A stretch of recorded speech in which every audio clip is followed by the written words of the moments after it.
নজর রাখবো পরবর্তী খবরে। রবিবার সন্ধ্যায় দিল্লি গিয়েছেন রাজ্যপাল ডক্টর সিভি আনন্দ বোস। আজ সন্ধ্যায় কেন্দ্রীয় স্বরাষ্ট্রমন্ত্রী অমিত শাহর সঙ্গে বৈঠক করবেন তিনি। বৈঠক হবে সন্ধ্যে ৬টায়। কেন্দ্রীয় স্বরাষ্ট্রমন্ত্রীর সঙ্গে পঞ্চায়েত নির্বাচনের দিন রাজ্যের পরিস্থিতি নিয়ে আলোচনার পাশাপাশি সংগ্রহ করা প্রমাণ স্বরাষ্ট্রমন্ত্রীর হাতে তুলে দেবেন রাজ্যপাল। সেই সঙ্গে পুরো রাজ্যের পরিস্থিতি নিয়ে একটি রিপোর্ট তুলে দেবেন বলে সূত্রের খবর। আপনাদেরকে আরো একবার জানিয়ে রাখি, রাজ্য রাজনীতি এখন উত্তাল। নির্বাচনের দিন থেকে শুরু করে নির্বাচনের দিন অতিবাহিত হয়ে গেছে, আজকে পুনর্নির্বাচনের দিনও কিন্তু ওই হট্টগোল। এবং শুধু তাই নয়, একটা চাপানুতর পরিস্থিতি।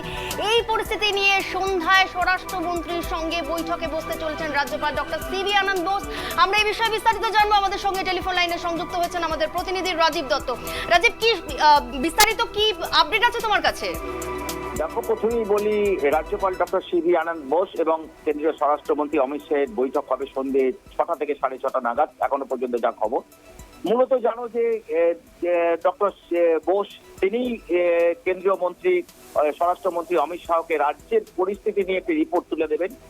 তিনি মূলত পঞ্চায়েত ভোট নিয়ে পশ্চিমবঙ্গে কি হয়েছে গত ৮ই জুলাই নির্বাচনের দিন এবং নির্বাচনের আগে পঞ্চায়েত নির্বাচন ঘোষণার পর থেকে যে রাজ্যের পরিস্থিতি কতটা ভয়াবহ হয়েছে সেই সংক্রান্ত কিছু রিপোর্ট এবং কিছু ছবি তিনি নিয়ে গেছেন। অর্থাৎ আমরা যেটা পাচ্ছি, কিছু ভিডিও ফুটেজও তিনি নিয়ে গেছেন। সবই তিনি স্বরাষ্ট্রমন্ত্রীর হাতে দেবেন।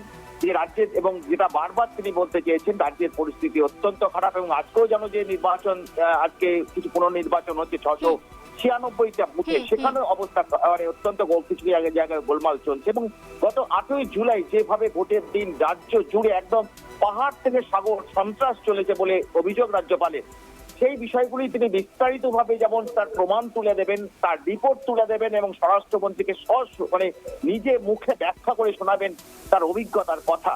যে তিনি যেভাবে পঞ্চায়েত নির্বাচন ঘোষণার পর থেকে কোচবিহারে গেছেন, সারা রাজ্য জুড়ে যেখানে যেখানে খুন হয়েছেন, এবং শুধু একটা দল নয়, তৃণমূল বলো, কংগ্রেস বলো, সিপিএম বলো, যারা যারা মারা গেছেন তাদের বাড়িতে গেছেন, তাদের বাড়ির লোকেদের সঙ্গে কথা বলেছেন, তাদের অবস্থার কথা জেনেছেন এবং ভয়াবহ পরিস্থিতি তিনি সম্মুখীন হয়েছেন। সবকিছুই তিনি সবিস্তারিতভাবে স্বরাষ্ট্রমন্ত্রীকে বলতে চান এবং সেই কারণেই তার দিল্লি যাত্রা।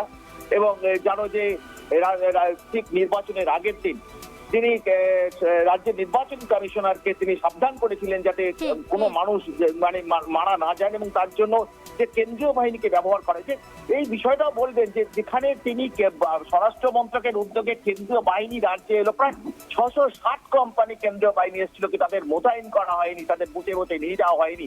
এই অভিযোগ কিন্তু রাজ্য নির্বাচন কমিশনের গাফিলতি, ব্যর্থ, সেইটা তিনি আগেও বলেছেন। সেই বিষয়টাও কিন্তু বলবেন যে কিভাবে রাজ্য নির্বাচন কমিশন তারা এই বাহিনীকে ব্যবহার করলো না। যেখানে লাদাখ থেকে কেন্দ্রীয় বাহিনীকে তুলে নিয়ে আসা হলো তড়িঘড়ি পঞ্চায়েত নির্বাচনের জন্য, যেখানে অত্যন্ত গুরুত্বপূর্ণ সেই জায়গায় দাঁড়িয়ে সেই বাহিনীকে ব্যবহার করা হলো না এবং সেখানে বসিয়ে রাখা হলো, এবং যার ফলে রাজ্যের পরিস্থিতি পঞ্চায়েত নির্বাচনকে কেন্দ্র করে একের পর এক হিংসার বলি হয়েছেন।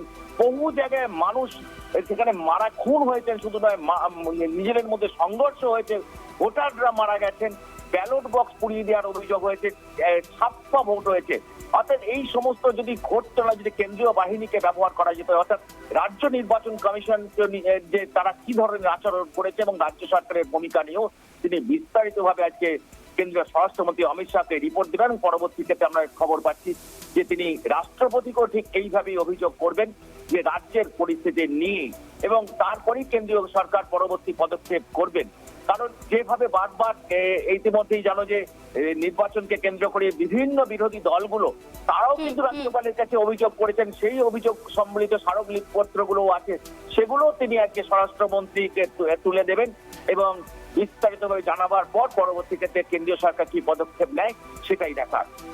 রাজীব, পাশাপাশি তোমার কাছে জানতে চাইবো, যেমনটা তুমি আমাদেরকে জানাচ্ছিলে যে কেন্দ্রীয় বাহিনীর একটা গাফিলতির অভিযোগ সামনে আসে, সেই রিপোর্টের বিষয়টাও কি আজকে বৈঠকে উঠে আসতে পারে?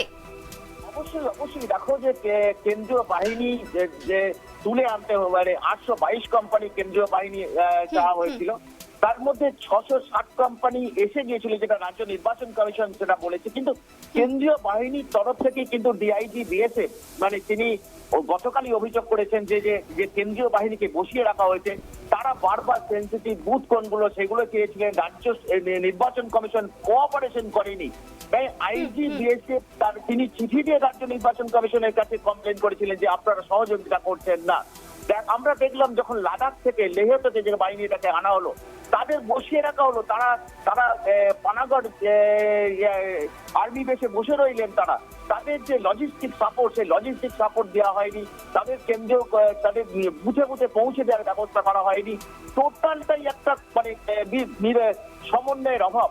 এবং এই সমন্বয় কেন্দ্র, যার জন্যই গতকাল ডিআইজি বিএসএফ তিনি অভিযোগ করেছেন যে রাজ্য নির্বাচন কমিশন তাদের সঙ্গে কোনো সহযোগিতা করেনি, তার জন্যই বাহিনী মোতায়েন করা যায়নি। অর্থাৎ এটা ভয়ঙ্কর অভিযোগ, যেখানে লাদাখের মতো একটা গ্রুপ সেন্সিটিভ এরিয়া থেকে সেখান থেকে আইটিবিপি কে তুলে নিয়ে আসা হচ্ছে। বুঝতেই পারছো, সেই বর্ডার ছেড়ে চলে আসতে হচ্ছে। এবং এইরকম ভাবে কেন্দ্রীয় স্বরাষ্ট্রমন্ত্রী বিষয়টাকে গুরুত্ব দিয়েছেন, সেই গুরুত্ব আমাদের রাজ্য নির্বাচন কমিশন দেয়নি। এই বিষয়টাও কিন্তু অত্যন্ত ভাবে আজকে মানে ব্যাখ্যা করবেন অমিত শাহের কাছে, কারণ স্বরাষ্ট্রমন্ত্রীকে নির্দেশই মূলত তারাই নির্দেশ দিয়েছিলেন এই কেন্দ্রীয় বাহিনীকে আসার জন্য, তারাই দায়িত্বে আছেন। অর্থাৎ কেন্দ্রীয় বাহিনীকে আনা হলো, তাদের ব্যবহার করা হলো না। তাদের যদি ঠিকঠাক ব্যবহার করা হতো এবং যে আইজি বিএসএফ তিনি নোডাল অফিসার, যেটা কলকাতা হাইকোর্ট ঠিক করে দিয়েছিল, সেই অনুযায়ী যদি বাহিনী মোতায়েন করা হতো, তাহলে এত মানুষ হিংসার বলি হতেন না, এত সংঘর্ষের ঘটনা ঘটতো না, এত ছাপ্পা ভোট হতো না। অর্থাৎ সব মিলিয়ে পৃথিবীরক্ত সবাই পৃথিবীরক্ত এই রাজ্য নির্বাচন কমিশনের উপরে। কারণ রাজ্যপাল তিনি নির্বাচনে গত 8ই জুলাই তিনি বিভিন্ন জায়গায় ঘুরে দেখেছেন এবং তিনি পরিস্থিতি দেখেছেন।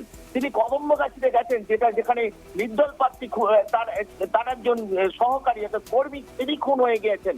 অর্থাৎ বুঝতেই পারছো, তিনি সশরীরে স্বচক্ষে দেখে এসেছেন সমস্ত ঘটনাগুলো। সেইগুলোকে বিস্তারিতভাবে ব্যাখ্যা করবেন। তেমনি কেন্দ্রীয় বাহিনীকে অপব্যবহার করা হয়েছে, কেন্দ্রীয় বাহিনীকে আনা হয়েছে, বসিয়ে রাখা হয়েছে, এবং পুরো বিষয়গুলো তিনি আজকে স্বরাষ্ট্রমন্ত্রীকে ব্যাখ্যা করবেন বলে আমরা রাজভবন সূত্রে জানতে পারছি। রাজীব, পাশাপাশি তোমার কাছে জানতে চাইবো, কেন্দ্রীয় বাহিনীর যে গাফিলতির কথাটা যেমনটা তুমি আমাদেরকে জানালে, কেন্দ্রের সঙ্গে রাজ্যের পুলিশের যে সহাবস্থান সেটা কি ঠিকঠাক ছিল না, মানে কোঅর্ডিনেশনটা ঠিকঠাক ছিল না, সেটা কি জানা যাচ্ছে? দেখো, কেন্দ্রীয় বাহিনীর কোনো গাফিলতি ছিল না, যেটা আমরা জানছি যে কেন্দ্রীয় বাহিনী তাদের কোনো গাফিলতি ছিল না। গাফিলতি কিন্তু যে অভিযোগ হচ্ছে রাজ্য নির্বাচন কমিশন, অর্থাৎ তারাই ডিপ্লয়মেন্ট করবেন।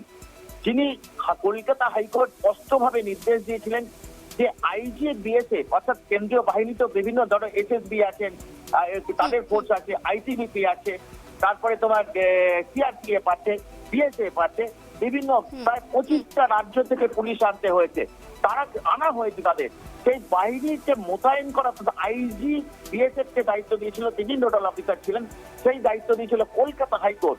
অর্থাৎ তিনি ঠিক করে দেবেন কোন বুথে কোথায় কিভাবে এই বাহিনীকে মোতায়েন করা হবে।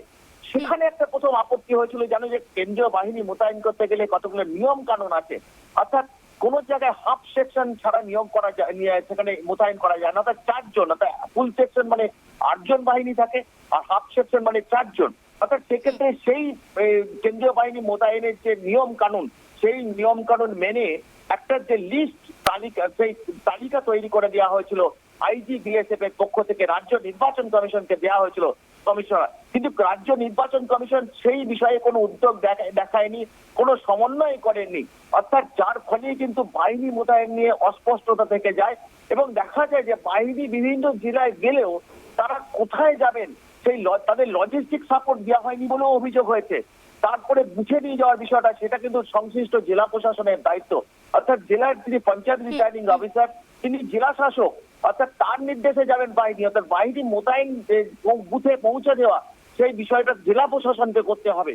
অর্থাৎ এখানে কিন্তু সমন্বয়ের অভাব শুধু বলবো না, যে ডিআইজি বিএসএফ তিনি অভিযোগ করছেন তাদের নন কোঅপারেট করা হয়েছে, অসহযোগিতা করা হয়েছে, যার জন্য বুথে বুথে বাহিনী পাঠানো যায়নি। কারণ সত্যি তো তাই, তারা বাইরে থেকে এসছেন, তাদের বুথে বুথে নিয়ে যাওয়ার দায়িত্ব জেলা প্রশাসনের, সেই নজরদারিটা করবে কিন্তু রাজ্য নির্বাচন কমিশন। অর্থাৎ এই বিষয়টা করা হয়নি, অসহযোগিতার অভিযোগ করা হয়েছে কেন্দ্রীয় বাহিনীর তরফ থেকে, যার ফলে কিন্তু কেন্দ্রীয় বাহিনীকে মোতায়েন করা যায়নি। এবং রাজ্যে 8ই জুলাই ভোটকে কেন্দ্র করে রাত থেকে যেভাবে অশান্তি সন্ত্রাসের ছবি দেখেছে, সেটা আগে কখনো দেখা যায়নি। এইরকম সন্ত্রাস পশ্চিমবাংলা আগে বোধহয় হয়নি, 2018-তেও হয়নি, যে এত সন্ত্রাস। আমাদের কাছে আমরা নিজেদের একের পর এক ছবি, যে কোথাও খুন হয়েছে, কোথাও ব্যালটে ছাপ্পা মারা হচ্ছে, কোথাও মানুষকে বেরোতে দেওয়া হয়নি। অর্থাৎ এই অভিযোগ কিন্তু শুধু এখানে নয়, রাজভবনের যে রাজ্যপাল যে পিস কন্ট্রোল রুম করেছিলেন সেখানে হাজার হাজার অভিযোগ এসছে। নির্বাচন কমিশনের অফিসে মানে ঘন ঘন টেলিফোন ফ্যাক্স অভিযোগ এসছে, কিন্তু তারা নিশ্চুপই থেকেছেন। কেন্দ্রীয় বাহিনী তারা বসে আছে জেলায় জেলায়, তাদের মোতায়েন পাঠানো হয়নি।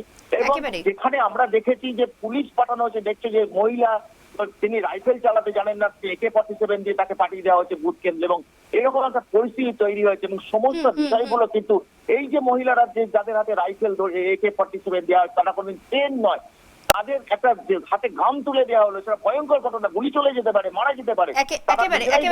সেই বিষয়ে ছবি সমস্ত কিছু আজকে রাজ্যপাল স্বরাষ্ট্রমন্ত্রীকে দেবেন, এই ছবি সহ। একেবারে রাজীব, অসংখ্য ধন্যবাদ তোমাকে। যেমনটা আমাদের প্রতিনিধি জানালেন, আজকে দিল্লিতে গিয়ে রবিবার সন্ধ্যায় দিল্লি গিয়েছেন রাজ্যপাল ডক্টর সিভি আনন্দ বোস, এবং আজ সন্ধ্যে 6টায় নজর থাকবে সকলের কেন্দ্রীয় স্বরাষ্ট্রমন্ত্রী অমিত শাহর সঙ্গে বৈঠক সারবেন তিনি। রাজ্যের যে পরিস্থিতি, পুরো রাজ্যের যে পরিস্থিতি, একটা রিপোর্ট তুলে দেবেন রাজ্যপাল ডক্টর সিভি আনন্দ বোস।